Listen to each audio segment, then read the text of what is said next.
اس 5 ہجری کا سب سے مارکۃ الآراء تاریخی واقعہ اور غزوہ وہ غزوہ احزاب ہے. اس کو غزوہ خندق بھی کہتے ہیں. قرآن مجید کی میں پوری صورت ہے سورۃ الاحزاب کے نام سے. اللہ جل شانہ نے اس غزوے میں حضرات صحابہ کرام رضوان اللہ تعالی علیہم مجمعین کی ان کی بہادری و جانثاری کی، ان کی سرفروشی و جام بازی کی بہت تعریف فرمائی ہے. اچھا، واقعہ سے کچھ یوں شروع ہوتا ہے کہ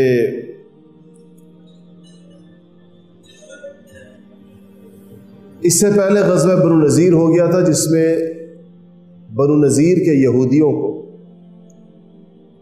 مدینہ منورہ سے نکال دیا گیا تھا، جلا وطن کر دیا گیا تھا. اور وہ اس وجہ سے اگرچہ وہ تھے تو اس قابل کو ان کو قتل کیا جاتا،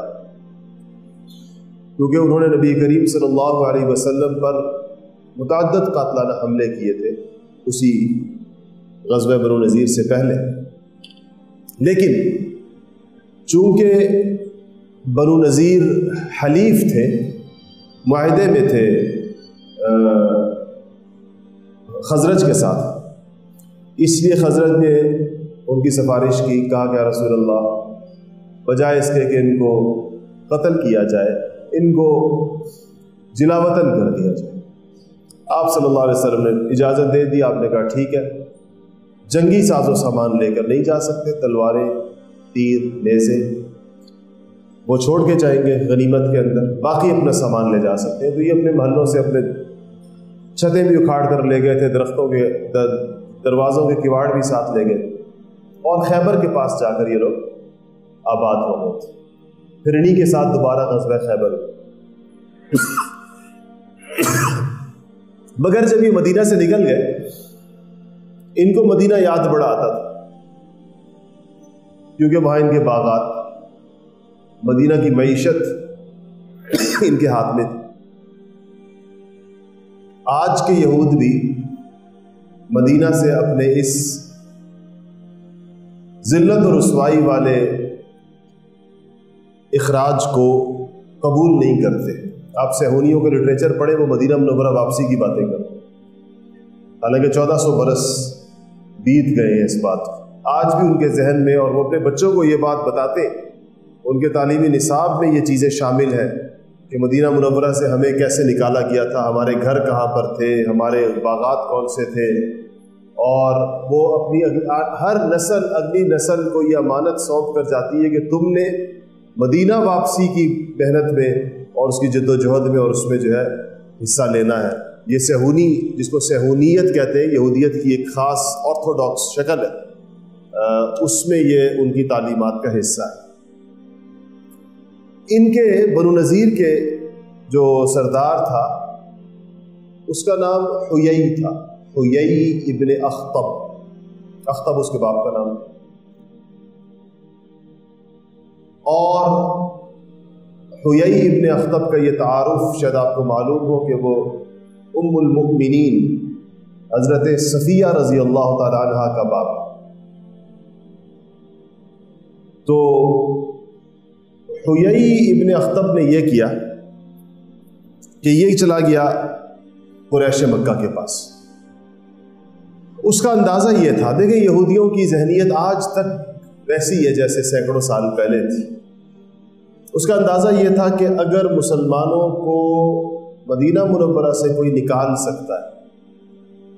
اور مدینہ کے اسلامی مرکز کو اگر کوئی ختم کر سکتا ہے تو وہ قریش مکہ. البتہ قریش مکہ شاید اس کام کے لیے تنہا کافی نہ ہو، تو اس نے قریش کے علاوہ دیگر قبائل کو آمادہ کیا اس بات پر کہ وہ قریش کا ساتھ دیں اور مدینہ منورہ پر ایک اتنا بڑا اور زوردار حملہ کیا جائے جو آج سے پہلے کبھی نہیں. بنو غطفان بڑے قبائل تھے، ان کی بہت ساری شاخیں تھیں، اور ان کو مسلمانوں اور قریش مکہ، مشرکین مکہ کی لڑائی سے کچھ لینا دینا نہیں تھا. ان کو جا کر قائل کیا حیی ابن اخطب نے اور ان سے کہا کہ ہمارے خیبر کے جو نخلستان ہے، صحرا کے اندر جو کھجور کے باغات یا کوئی باغ ہو تو اس کو نخلستان کہتے ہیں، کہ خیبر میں جو ہمارے باغات ہیں یہودیوں کے جو بڑے زرخیز ہیں، ہم اس کی آدھی آمدن آپ کو دیا کریں گے، بنو غطفان کے لوگوں سے کہا، اور اگر آپ نے مدینہ مسلمانوں سے چھڑا لیا، آپ کا حملہ کامیاب ہو گیا، تو ہمارے مدینہ کے باغات ہمیں واپس مل جائیں گے، اس میں سے بھی آدھی آمدن آپ کو دیں گے، آپ لوگ قریش مکہ کے ساتھ، مشرکین مکہ کے ساتھ ہو جائیں اس جنگ کے اندر۔ تو آپ دیکھیں اس سے پہلے 2 جنگیں ہوئی ہیں بڑی مشرکین مکہ کے ساتھ، ایک بدر ہوا ہے، بدر میں مشرکین مکہ کی تعداد 1000 تھی، اس کے بعد احد ہوا ہے اگلے سال 3 ہجری میں، اس میں مشرکین مکہ کی تعداد 3000 تھی۔ خندق میں مشرکین مکہ اور بنو غطفان اور دیگر قبائل کا جو لشکر مل کر تیار ہوا، اس میں لڑنے والوں کی تعداد 10,000 سے لے کے 15,000 کے درمیان تھی، یعنی اقوال ہے سیرت نگاروں کے، 15,000 کا قول بھی ہے، 12,000 کا بھی ہے اور 10,000 کا بھی ہے، تو کم سے کم 10,000 ضرور تھے اور زیادہ سے زیادہ 15,000 کے لگ بھگ یہ لوگ تھے۔ آپ اس کا موازنہ بدر اور احد کے لشکروں سے کریں تو یہ تو کئی گنا بڑا لشکر تھا، مسلمانوں کی تعداد تو وہی ہے جو احد میں تھی اتنی ہے، جو بدر میں تھی اتنی ہے، اور دوسری طرف سے دشمن کی تعداد جو ہے، یعنی احد میں بھی مسلمانوں اور مشرکوں کے درمیان جو تناسب تھا وہ 1 اور 3 کا تھا۔ اب یہ تناسب جو ہے اگر مسلمانوں کی تعداد احد کے برابر ہی سمجھی جائے تو یہ تناسب 1 اور 10 یا 1 اور 15 کا ہو چکا ہے خندق کے اندر۔ تو یہ لوگ تیاری کی انہوں نے لشکر کی اور چل پڑے مدینہ کی طرف۔ ابو سفیان رضی اللہ تعالی عنہ اس مشرکین مکہ کے لشکر کے سربراہ، جیسے احد میں انہوں نے سربراہی کی تھی۔ نبی کریم صلی اللہ علیہ وسلم کو اس کی خبر مل گئی کہ اتنے بڑے لشکر جرار کے ساتھ مشرکین مکہ مدینہ منورہ کے اوپر حملے کے لیے آ رہے ہیں، جس کے اندر لوگوں کی تعداد 10,000 سے لے کر 15,000 کے درمیان۔ آپ نے حضرات صحابہ کو جمع کیا اور ان سے مشورہ کیا کہ اب کیا کیا جائے، لڑائی آ گئی ہے سر پر، مدینہ منورہ میں رہ کر مقابلہ کیا جائے یا مدینہ سے باہر نکلا جائے تو کس جگہ پر جا کر ان کے لشکر کا راستہ روکا جائے۔ حضرت سلمان فارسی رضی اللہ تعالیٰ عنہ نے مشورہ دیا کہ لشکر بہت بڑا ہے اور دو بدو اس کے ساتھ جنگ کرنے کی بجائے مدینہ میں اپنے آپ کو محصور کر لیا جائے اور مدینہ شریف کے چاروں طرف خندق کھود دی جائے۔ اس خندق کو یہ لوگ پار نہیں کر سکیں گے اور اتنا بڑا لشکر بہت مدت تک محاصرہ نہیں کر سکتا، 15,000 لوگوں کا کھانا پینا رہنا سہنا۔ آپ صلی اللہ علیہ وسلم کو یہ مشورہ بہت پسند آیا، آپ نے صحابہ کی جماعتیں بنا دی، ٹولیاں بنا دی اور 10 آدمیوں کی جماعت کو 10 گز زمین کھودنے کا کام دے دیا۔ اچھا، یہ چوڑائی ظاہر ہے کہ اتنی رکھنی ہے خندق کی کہ کوئی بندہ اس کو گھوڑے کے ذریعے سے بھی، گھوڑے کو اگر دور سے وہ دوڑاتا ہوا لاتا ہے اور گھوڑے کو جمپ لگواتا ہے تو بھی وہ پار نہ کر سکے، ظاہر ہے خندق کا مقصد تبھی پورا ہو۔ دوسرا یہ کہ اگر کوئی بندہ اس میں گر جائے تو باہر نہ نکل سکے، اتنی گہرائی ہونی چاہیے۔ تو سیرت نگاروں نے، مورخین نے اس کی لمبائی چوڑائی مختلف حضرات نے ذکر کی ہے کہ خندق کی لمبائی کی یعنی چوڑائی کتنی تھی اور گہرائی کتنی تھی۔ گہرائی کے بارے میں بعض حضرات نے کہا کہ یہ خندقیں اتنی گہری کھودی گئی تھی کہ نیچے سے تری نکل آئی تھی پانی کی۔ مدینہ شریف میں پانی نسبتاً قریب بھی ہے۔ تو 10 افراد کی جماعت کو، 10 افراد کے گروپ کو حضرات صحابہ کے نبی کریم صلی اللہ علیہ وسلم نے 10 گز زمین دی تھی۔ اگر مدینہ شریف آپ گئے ہیں اور آپ نے وہ جو 7 مساجد جہاں پر ہیں، جن کو 7 مساجد کہتے ہیں، اب تو اس میں سے 4 رہ گئی ہیں، پہلے 7 ہوا کرتی تھی۔ مسجد الفتح جہاں پر ہے، یہ وہ جگہ ہے جہاں نبی کریم صلی اللہ علیہ وسلم اور حضرات صحابہ کے خیمے تھے، اور آپ نے دیکھا ہوگا کہ یہ جگہ بالکل جبل سلع کہتے ہیں اس کو، پہاڑ ہے، اس پہاڑ کے بالکل دامن کے اندر، اب پہاڑ کے ساتھ، یعنی ایک حصہ مدینہ منورہ کا جبل سلع نے گھیرا ہوا تھا، تو ادھر تو خندق کی ضرورت نہیں تھی، تو پہاڑ تھا، اس میں چڑھ کر نہیں آ سکتے تھے۔ دوسری جو سمت تھی ادھر سے یہ خندق کھودی گئی۔ حضرت عبداللہ بن جابر رضی اللہ تعالیٰ عنہ فرماتے ہیں کہ جب 6 دن ہمیں لگے اس میں، سیرت نگاروں کا اس میں اختلاف ہے کہ خندق کتنے دنوں میں کھودی ہے، تو بعض حضرات یہ کہتے ہیں کہ یہ 6 دن میں ہے، اور یہ زیادہ قول قرین قیاس لگتا ہے۔ بعض حضرات نے لکھا ہے کہ یہ 20 دن ہے، تو اس کے بارے میں مورخین کا خیال یہ ہے کہ یہ 20 دن سے ان کی مراد یہ ہے کہ 6 دن کھودنے میں لگے اور 15-16 دن کم و بیش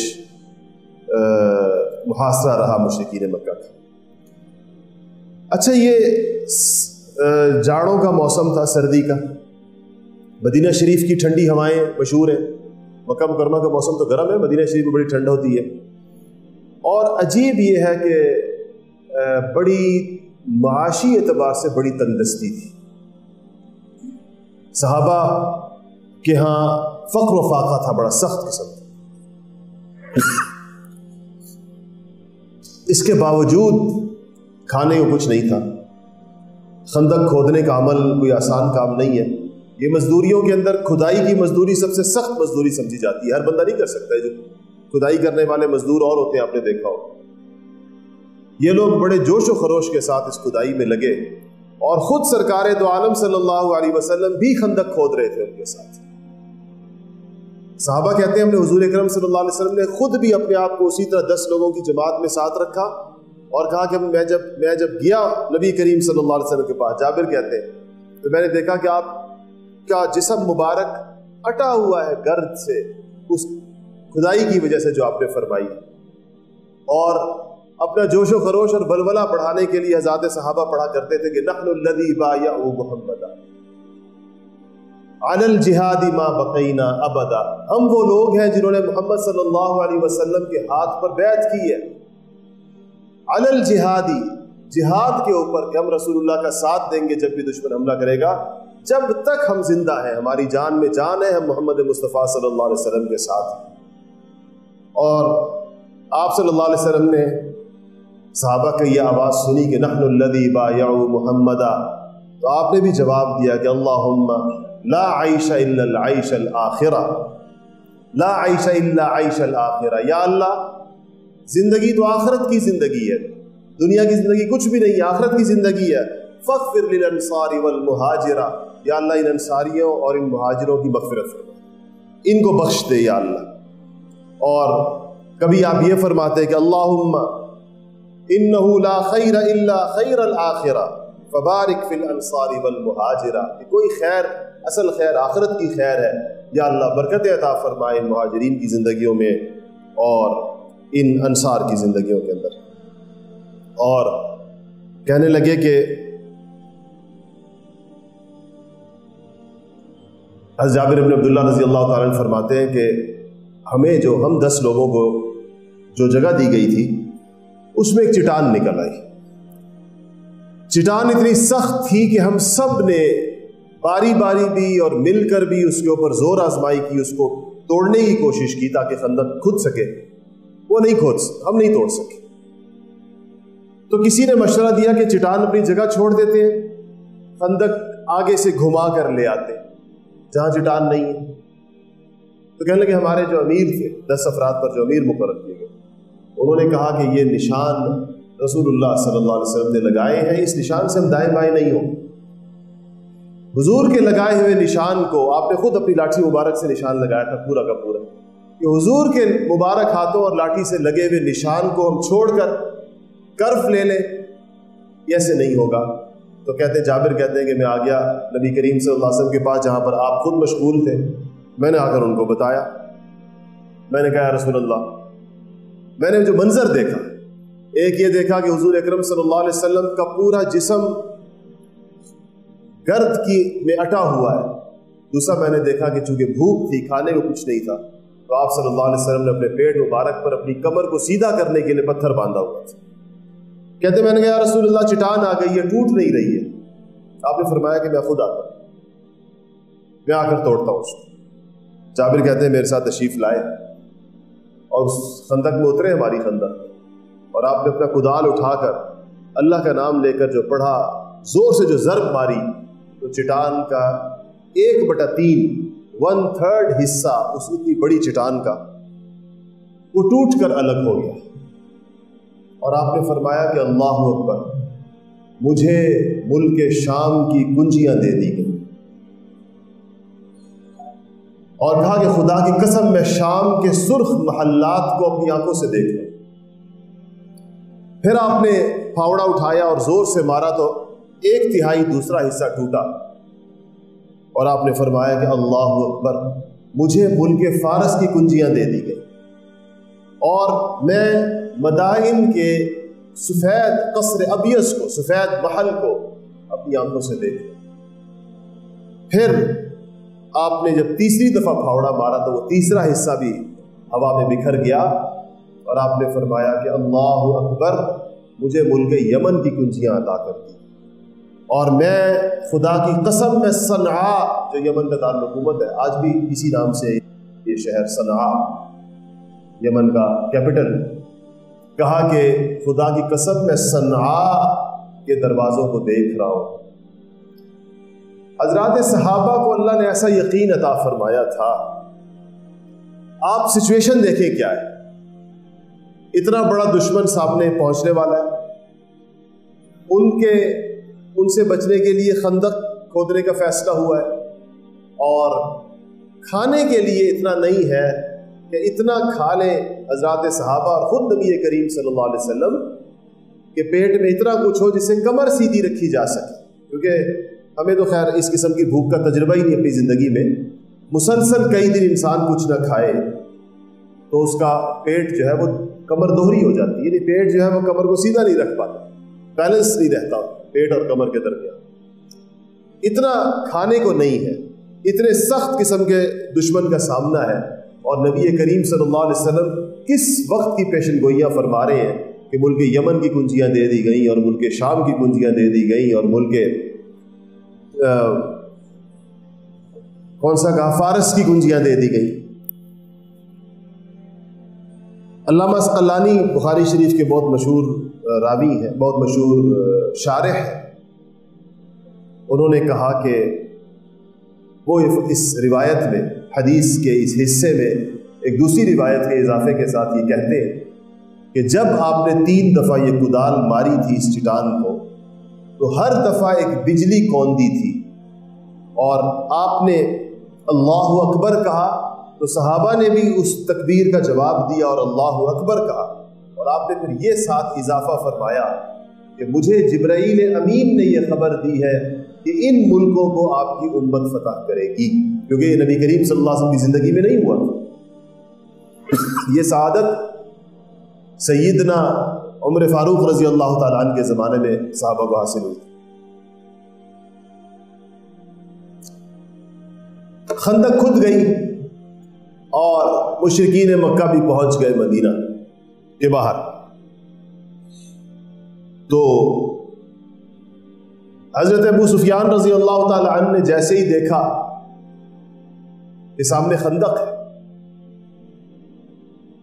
تو انتہائی ذہین اور ہوشیار آدمی تھے، پورا خاندان ہی ذہین لوگوں کا ہے، کہا کہ خدا کی قسم یہ عربوں کا طریقہ نہیں ہے، یہ کسی عجمی کا بتایا ہوا نسخہ ہے، ہم عربوں کی لڑائیاں ایسی نہیں ہو، ہماری لڑائی میں خندق ہم نے کبھی نہیں دیکھی تھی۔ بات بھی صحیح تھی، سلمان فارسی عجمی تھے، فارس کے تھے، اور انہیں کہا بھی تھا رسول اللہ سے کہ یا رسول اللہ ہمارے ہاں ایسے ہوتا ہے، ہم فارس میں جب ہمیں کسی ایسے دشمن سے سامنا پڑ جائے جو بہت بڑا ہو، تعداد بہت زیادہ ہو، تو ہم اس کی راہ روکنے کے لیے خندقیں کھودتے ہیں رستے کے اندر۔ تو انہوں نے کہا کہ ابو سفیان نے کہا کہ یہ جو ہے یہ خدا کی قسم یہ عرب چال نہیں ہے، عربوں کی جنگی چال نہیں ہے، کسی اجمی کا بتایا ہوا طریقہ ہے۔ اچھا، مدینہ شریف میں ایک اور چیز ہے، اگر کوئی نقشہ یہاں ہوتا تو میں آپ کو دکھاتا، جس میں سیرتی کتابوں میں یہ سارے نقشے بنائے گئے ہیں۔ جبل سلع کہاں تھا، خندق کہاں سے کھودی گئی تھی، پیچھے کی طرف سے کیا حصار تھا، نبی کریم صلی اللہ علیہ وسلم کا خیمہ مبارک کہاں پر تھا۔ میں نے آپ سے عرض کیا کہ آپ جو مدینہ شریف گئے ہوئے لوگ ہیں، وہ جو 7 مسجدوں کی زیارت کے لیے آپ گئے ہوں گے، جس کو 7 مسجدیں کہتے ہیں، 7 مساجد جبل سلع کے اوپر، اس کی وہ جو سیڑھیاں چڑھ کے اوپر جاتے ہیں، وہ جو کالے پتھر سے بنی ہوئی مسجد ہے جس کو مسجد الفتح کہتے ہیں، یہ عین وہ جگہ ہے جہاں نبی کریم صلی اللہ علیہ وسلم کا خیمہ مبارک ہے۔ یہ حرمین شریفین جب تک ترکوں کے پاس رہے، ایک ایک آثار کی انہوں نے حفاظت کی، اور جب سے ان بدذوق سعودیوں کے ہاتھ لگے ہیں، ایک ایک چیز انہوں نے مٹا دی، مسجدیں مٹا دیں، آثار مٹا دیے، ان کو ہر چیز میں سے شرک کی بو آتی ہے، اور یہودیوں کے آثار تو قائم ہیں۔ کعب ابن اشرف کا قلعہ آج بھی موجود ہے۔ اسلامی آثار مٹا دیے بہت سارے، اور تیزی سے ختم ہو رہے ہیں۔ اب کچھ عرصے سے معاشی بدحالی آئی ہے، تو کسی نے ان کو بتایا ہے کہ ٹورزم ہو سکتا ہے اس کے اوپر، تو دوبارہ سے ان آثار کو بنا رہے ہیں ٹورزم کے لیے، اور بہت ساری چیزوں کو دوبارہ سے ریسٹور کر رہے ہیں پیسے کمانے کے لیے۔ تو ترکوں کے زمانے میں انہوں نے یہ اہتمام کیا کہ جہاں جس صحابی کا، جہاں رسول اللہ صلی اللہ علیہ وسلم کا خیمہ تھا، عین اس جگہ مسجد بنا دی،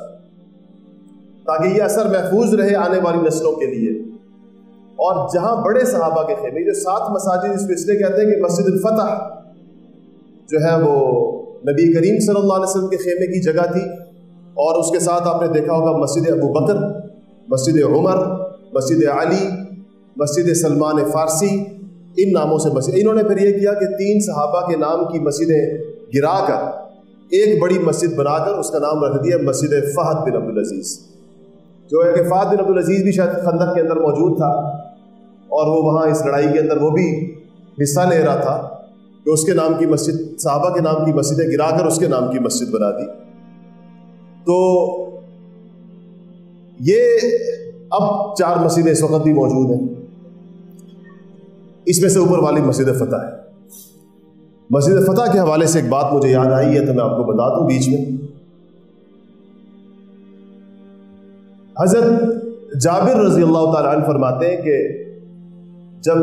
یہ قصہ آگے آ جائے گا پورا خندق کا، لیکن ایک بات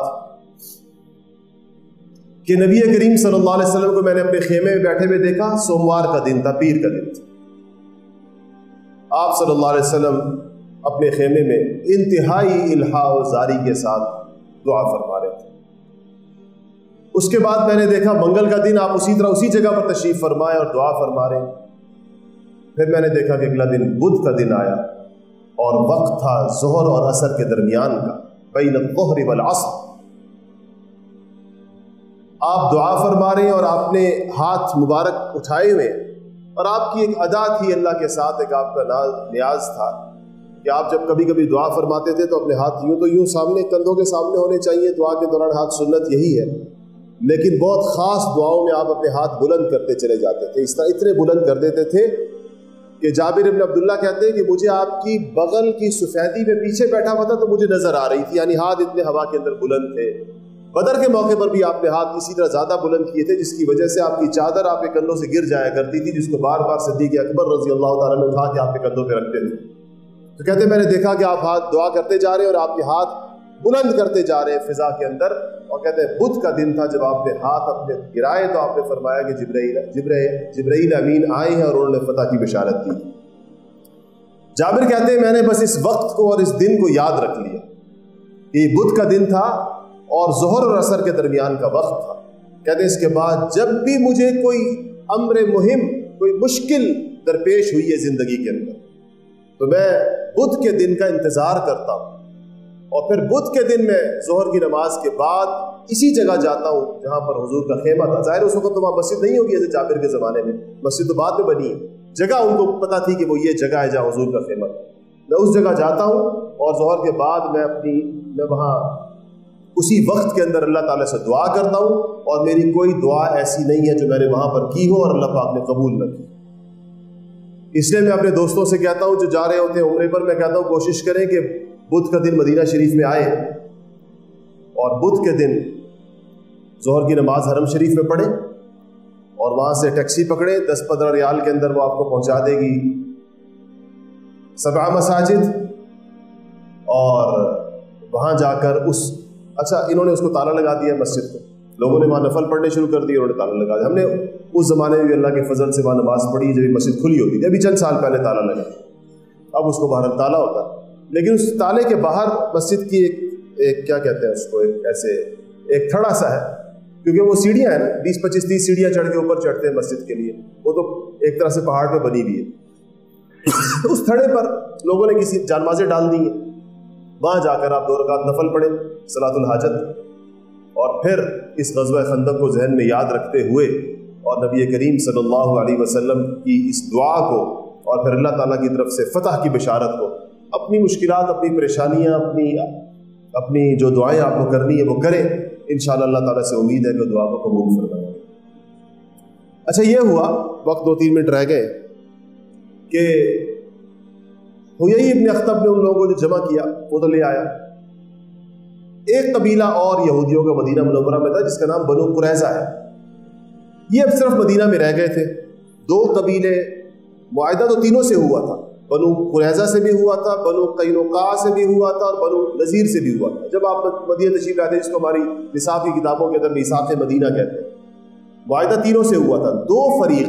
معاہدے کی خلاف ورزی کر کے, معاہدہ توڑ کر بالآخر مدینہ منورہ سے جلا وطن ہو گئے تھے. بنو قریظہ رہ گئے تھے. وہ مدینہ میں, یعنی سمجھے کہ وہ مدینہ کی بیک سائڈ کے اوپر رہتے تھے, جہاں سامنے کی طرف خندق کھودی تھی, یہ اس کی پیچھے طرف. اس نے یہ جو حیی ابن اخطب تھا, بنو نذیر کا سردار تھا, اس نے اس پر اکتفا نہیں کیا کہ 10-15 ہزار کا لشکر اکٹھا کر کے مدینہ لانے میں کامیاب ہو گیا. اس کے دماغ نے ایک اور چال چلی, اور اسے سوچا کہ اگر یہ بنو قریظہ کو بھی اٹھا دیا جائے جو یہودی ہے, اور یہودیوں کے لیے تو کوئی معاہدہ توڑنا, کوئی خلاف ورزی کرنا, قول قرار چھوڑنا کوئی مسئلہ نہیں, تو مسلمان بالکل سینڈوچ بن جائیں گے یہودیوں اور مشرکین مکہ کے درمیان. ایک طرف سے مشرکین مکہ بما دیگر بے شمار قبائل, اور دوسری طرف سے یہودی جو معاہدے کے اندر ہیں, اور اس معاہدے کے مطابق وہ بیرونی حملہ آوروں کے خلاف مسلمانوں کی سپورٹ کرنے اور مسلمانوں کی مدد کرنے کے پابند ہیں, ساتھ مل کر لڑنے کے پابند ہیں. ان کو اگر اس پر ابھار دیا جائے کہ وہ بھی خلاف ورزی کرے معاہدے کی, مسلمانوں کے خلاف اعلان جنگ کر دے, تو مسلمانوں کے لیے کوئی صورت نہیں بچے. اس کے لیے وہ گیا بنو قریظہ کے سردار کے پاس, جس کا نام کعب ابن اسد. کعب اپنے قلعے میں, انہوں نے قلعے بنائے ہوئے تھے, قلعے میں اوپر بیٹھا ہوا تھا, اسے دیکھا کہ حیی ابن اخطب آ رہا ہے, بنو نذیر کے سردار. ان کی آپس میں جنگیں بھی رہی تھی ایک زمانے میں بہت زیادہ. اس کو آتا دیکھ کر کعب نے اپنے لوگوں سے کہا, یہ قلعہ کا دروازہ بند کر دو, یہ جو شخص آ رہا ہے میں نے اس میں کبھی کوئی خیر نہیں دیکھی ہے. حالانکہ اپنا یہودی تھا, اس کا قبیلہ الگ تھا. کہتا ہے اس شخص میں میں نے کوئی خیر کبھی آج تک نہیں دیکھی, یہ جو آ رہا ہے کوئی شر کی بات ہی دے کر آ رہا ہو. بعض لوگ ایسے سراپا شر بھی ہوتے. تو وہ آیا تو اس نے کعب سے کہا کہ دروازہ کھولو. سیرتی کتابوں کے اندر عجیب لکھا ہے. تو اسے کعب نے پوچھا مسئلہ کیا ہے؟ کہتے ہیں میں تمہیں پتہ ہے کہ مشرکین مکہ آ چکے ہیں اور خندق کے باہر 15,000 کا لشکر میں لے کر آیا ہوں. یہ وقت ہے کہ تم لوگ بھی اس میں شامل ہو جاؤ, تو مسلمانوں کو مدینہ سے ہمیشہ کے لیے ہم نکال. سیرتی کتابوں کے اندر کعب کا جواب لکھا ہوا ہے. کعب ابن اسد اس نے کہا کہ وَيْحَكَ يَا حُيَيْ إِنَّكَ امْرُؤٌ مَشْؤُومٌ, کہا خدا تجھے برباد کرے حُيَيْ, تو بڑا منحوس آدمی. اس نے کہا, اور میں نے محمد مصطفیٰ کے ساتھ میں نے معاہدہ کیا امن کا, اور آج تک میں نے ان کو کبھی معاہدہ توڑتے ہوئے نہیں دیکھا, اپنی زبان کی خلاف ورزی کرتے ہوئے نہیں دیکھا. تو مجھے حیا آتی ہے ان کے ساتھ کسی معاہدے کو توڑے. تو یہی مایوس نہیں ہوا. اس نے کہا دیکھو یہ معاہدہ ہے لیکن ذلت کا معاہدہ ہے. مدینہ پر حکمرانی محمد صلی اللہ علیہ وسلم اور بھی لوگوں کی ہے, تم لوگ تو ذلیلوں کی طرح مدینہ کے اندر رہ رہے ہو. میں تمہارے لیے ہمیشہ کی عزت کا سودا لے کر آیا ہوں, تم اس کو قبول کرو اور دیکھو پھر تو مدینہ کے اندر اپنی چودراہٹ دیکھنا کیسے ہوگی. اس طرح باتیں کرتے کرتے کرتے حیی ابن اخطب بالآخر کعب ابن اسد کو قائل کرنے پر آمادہ ہو, اور اس نے بھی طے کر لی. یہ خبر نبی کریم صلی اللہ علیہ وسلم کو پہنچی کہ ابھی تو وہ باہر کا مسئلہ اپنی جگہ تھا کہ بنو قریظہ نے بھی غداری کر لی, اور اس جنگ کے اندر وہ قریش مکہ کا ساتھ دینے کا فیصلہ کر چکے. نبی کریم صلی اللہ علیہ وسلم کو شدید صدمہ ہوا, تکلیف پہنچی. آپ نے 3 صحابہ کو, سعد ابن عبادہ کو, سعد ابن معاذ کو اور عبداللہ ابن رواحہ کو بھیجا کہ جاؤ جا کر کعب ابن اسد سے پوچھو, تصدیق تو کرنی چاہیے خبر کی. یہ 3 فرماتے ہیں حضرات کہ ہم, اور آپ نے ایک عجیب بات ارشاد فرمائی جو میں آپ کو خاص طور پر بتانا چاہتا ہوں. آپ نے کہا کہ اگر یہ خبر سچی ہو کہ کعب ابن اسد نے غداری کی ہے تو جب تم واپس آؤ تو مجھے خبر ایسے مبہم الفاظ میں دیکھنا کہ صحابہ کو پتہ نہ چلے اس بات کا, ان کا مورل ڈاؤن نہ ہو. اور اگر یہ خبر جھوٹی ہو اور بنو قریظہ معاہدے کے اوپر قائم ہو تو آ کر آواز بلند بتانا کہ سارے اس افواہ کا خاتمہ ہو جائے. اس سے پتہ چلتا ہے کہ مشکل حالات کے اندر افواہیں نہیں پھیلانی چاہیے, جو ہمارے میڈیا کا شب و روز کا کام ہے. اسی کے کام یہی ہے, لوگوں کا اوسان خطا کرنا, لوگوں کو بدحواس کرنا, لوگوں کو خوفزدہ کرنا. ابھی یہ کرونا کی اس کیا کہوں میں اس کو, پتہ نہیں بات تھی یا کیا تھا, مجھے تو سمجھ نہیں آیا کیا تھا. تو اس میں آپ نے دیکھا ہوگا میڈیا کردار ایسے جیسے کوئی کرکٹ میچ کی رننگ کمنٹری ہو رہی ہے, اتنے لوگ وہاں مر گئے, اتنے وہاں مر گئے, اتنے یہاں مر گئے, اتنے یہاں مبتلا ہو گئے, اتنے یہ ہو گیا تھا. سننے والا جو گھر میں بیٹھا ہوا تھا اس کا ویسے ہی آدھا دل وہیں پر نیچے ہو. تو ایسے جنگی حالات میں بھی تو یہی کام ہوتا ہے. یہ ہر آزمائش کو ایک اپرچونٹی سمجھتے ہیں اپنی ریٹنگ کے لیے, کہ موقع آیا ریٹنگ بڑھاؤ. کس طریقے سے انسانوں کی اعصاب کی قیمت پر, انسانوں کی جان کی قیمت پر, انسانوں کے کتنا ایک انسان کو یعنی اس کا مورل ڈاؤن کرنا, اس کو بدحواس کرنا کچھ چھوٹی. خیر, یہ لحظات تشریف لائے دونوں تینوں. کعب ابن اسد بیٹھا ہوا تھا اپنے قلعے میں. آپ نے ان تینوں حضرات نے کہا کہ کعب ہم نے یہ سنا ہے, خبر آئی ہے کہ تم نے غداری کر, تم نے ہمارے معاہدے کے بارے میں تم نے اس کو توڑ دے. تو اس نے کہا بڑی بے رخی اور بے مروتی کے ساتھ کہ ان تینوں نے کہا کہ ہمیں محمد صلی اللہ علیہ وسلم نے بھیجا. اس نے کہا کون محمد, میں تو نہیں جانتا, اور کیسا معاہدہ مجھے نہیں پتا, کون سا معاہدہ.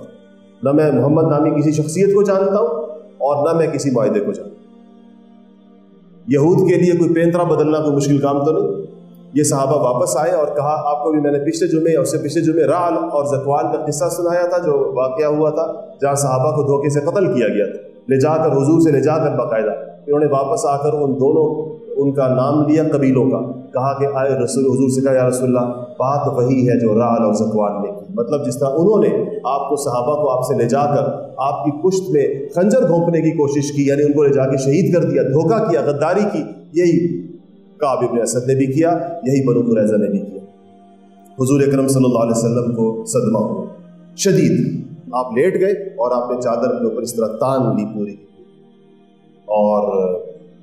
ادھر سامنے فاقہ چل رہا ہے, سردی چل رہی ہے, ان کا محاصرہ چل رہا ہے, اور پیچھے سے یہ خبر آئی